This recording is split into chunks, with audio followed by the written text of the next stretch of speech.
मेघमाଳରେ शीघ्र आसुथिबा आम्भमानकर उद्धारकर्ता प्रभु जीशु ख्रीष्टଙ୍କ अति पवित्र और बहुमूल्य नाम आपण समस्त को आउ गोटे नुआ प्रसंग में पुनर्बार मु स्वागत करे। प्रतिदिन भली आज प्रभु वाक्य आम अल्प समय ध्यान करने प्रिय प्रभु लोक मैंने आम समस्ते जानू आम समस्ते प्रभु जीशु ख्रीष्टଙ୍କ दुख भोग समय बसवास करुँ।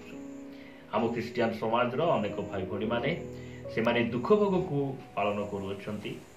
किछि दिन परे परे आमे गुड फ्राइडे रे पदार्पण करने जाऊँ। एहीपरि समय मु प्रभु जीशु ख्रीष्टଙ୍କ मृत्यु भोग विषय रे वाक्यर किछि कथा कही आपण मान को उत्साहित करने चाहे।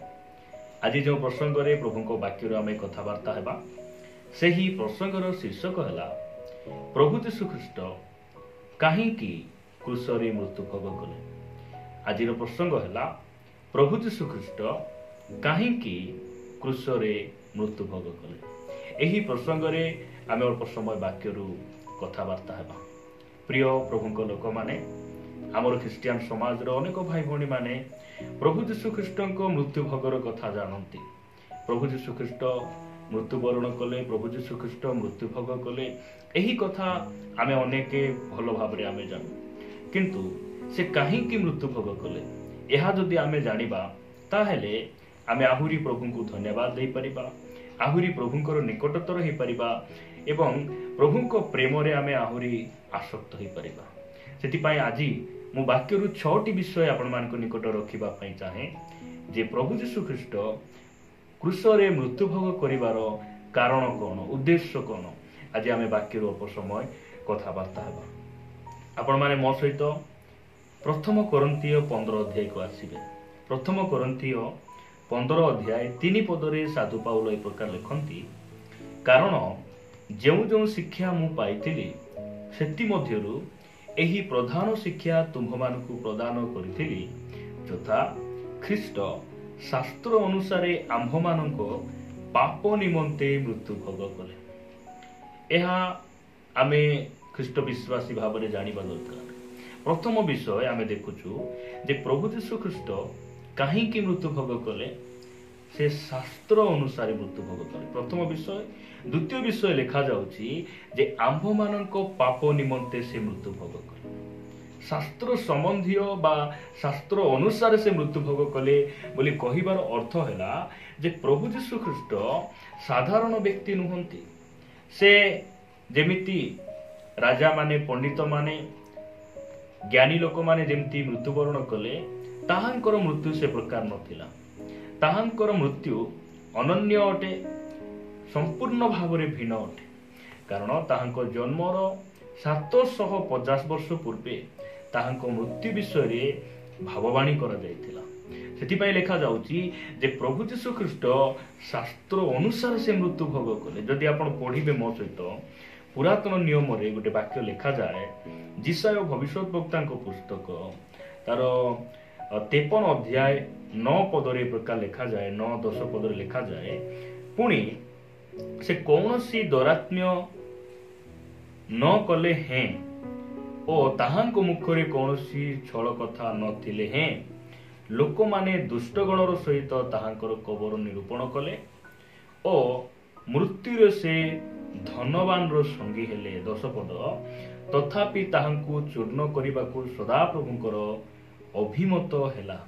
एहा मनुष्यर योजना नुहे, एहा कौनसी सरकार, कौनसी नेता, कौनसी लोकमानक योजना नुहे, एहा परमेश्वरंकर संकल्प अटे, एहा परमेश्वरंकर योजना अटे। सेतिपाई लेखा जाउची जे परमेश्वरंकर संकल्प अनुसार, एहा परमेश्वरंकर इच्छा अनुसार हेला। तापर लेखा जाउची से ताहांकु दुखग्रस्त करियछंती, तुम्भे ताहांको प्राण को पापार्थक बलि कले से आपणा वंश देखिबे, से दीर्घायु हेबे और ताहांको हस्तरे सदा प्रभुंकर इष्ट सिद्ध हेबो। प्रभुंक नामर गौरव हो। प्रिय भाई भणी माने सेतिपाई लेखा जाउची जे प्रभु जीशु ख्रीष्ट कहीं क्रूसरे मृत्यु भोग करुछंती, कारण ताहांकर मृत्यु विषय ताहांको जन्मर 750 वर्ष पूर्वे भाववाणी करा जाइतिला।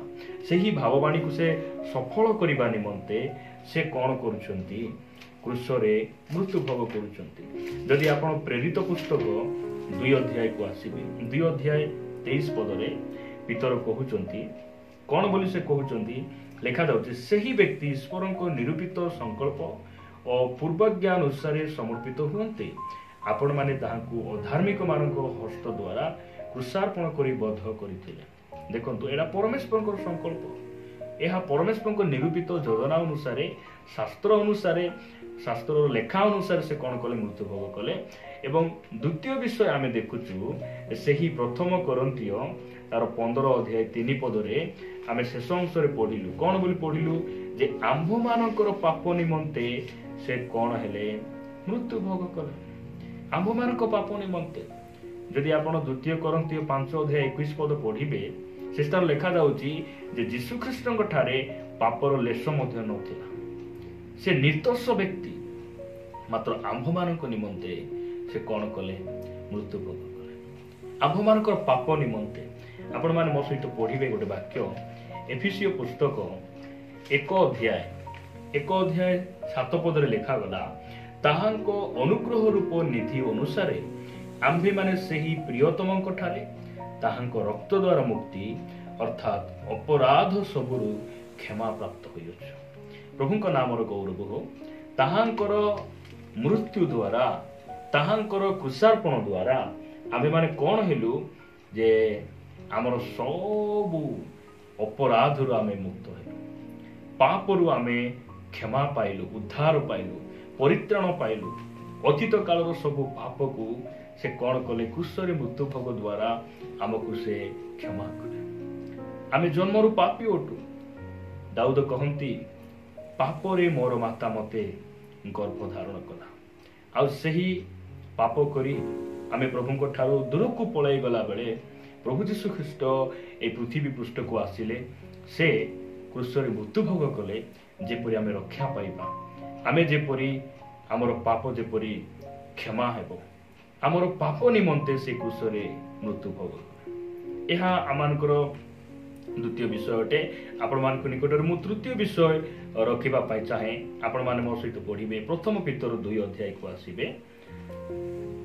प्रथम पितर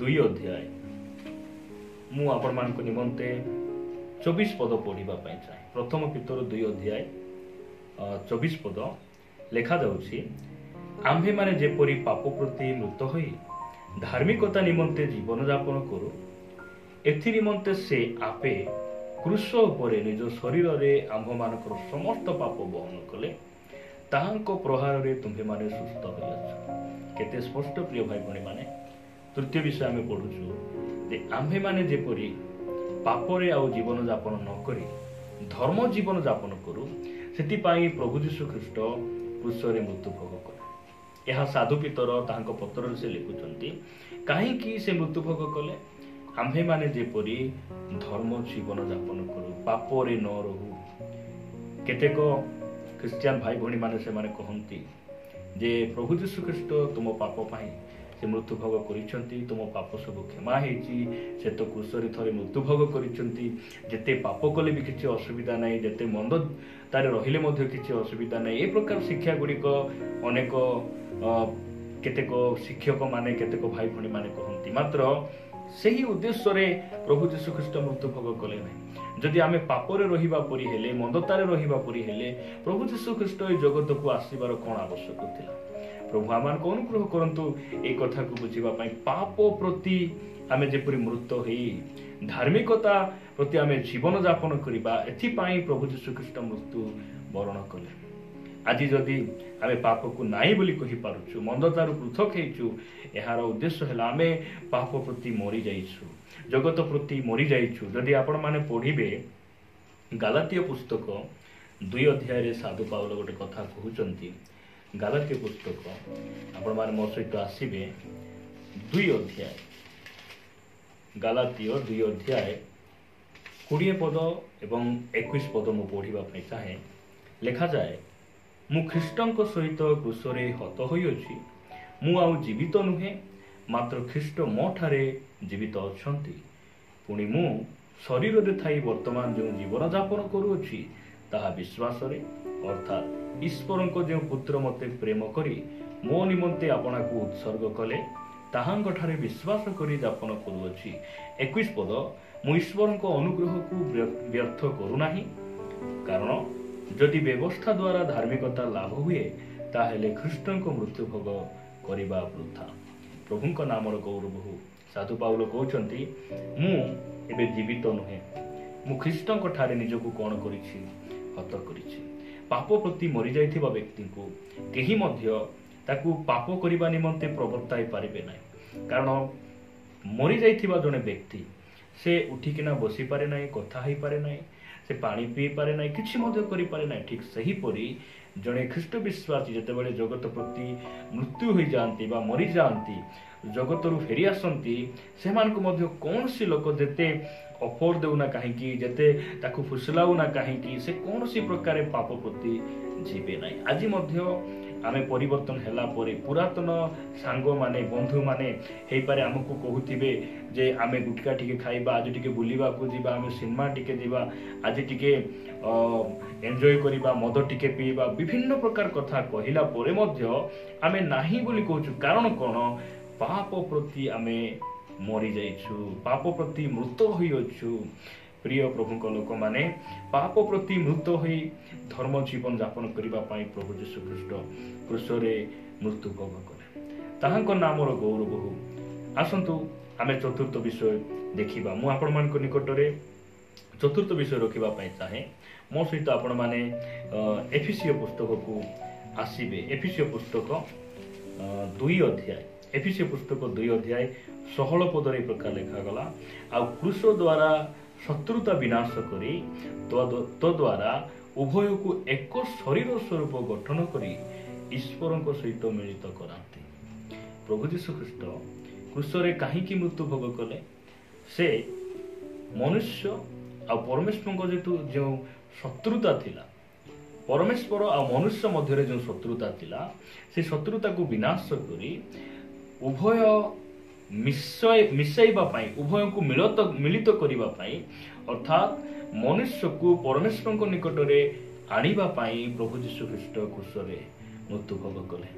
ପ୍ରିୟ ଭାଇ ଭଉଣୀମାନେ, ଯେଉଁ ସମୟରେ ହବା ଆଦମ ପାପ କଲେ, ସେମାନେ ପରମେଶ୍ୱରଙ୍କ ସହିତ ଦୂରକୁ ଚାଲିଗଲେ, ପରମେଶ୍ୱରଙ୍କ ଠାରୁ ଦୂରକୁ ଚାଲିଗଲେ, ସେମାନେ ପରମେଶ୍ୱରଙ୍କର ସହିତ ସମ୍ପର୍କ ସେମାନଙ୍କ କଟିଗଲା। ସେହିପରି ସମୟରେ ପ୍ରଭୁ ଯୀଶୁ ଖ୍ରୀଷ୍ଟ ଆସିଲେ, ଯେପରି ସେହି ବିଗିଡ଼ି ଯାଇଥିବା ସମ୍ପର୍କ, ଭାଙ୍ଗି ଯାଇଥିବା ସମ୍ପର୍କ ଗଠନ ହେବ, ପୁନର୍ବାର ମନୁଷ୍ୟ ପରମେଶ୍ୱରଙ୍କ ନିକଟରେ ଫେରିଆସିବ। ସେଥିପାଇଁ ସେ କ'ଣ କଲେ? କ୍ରୁଶରେ ମୃତ୍ୟୁ ଭୋଗ କଲେ।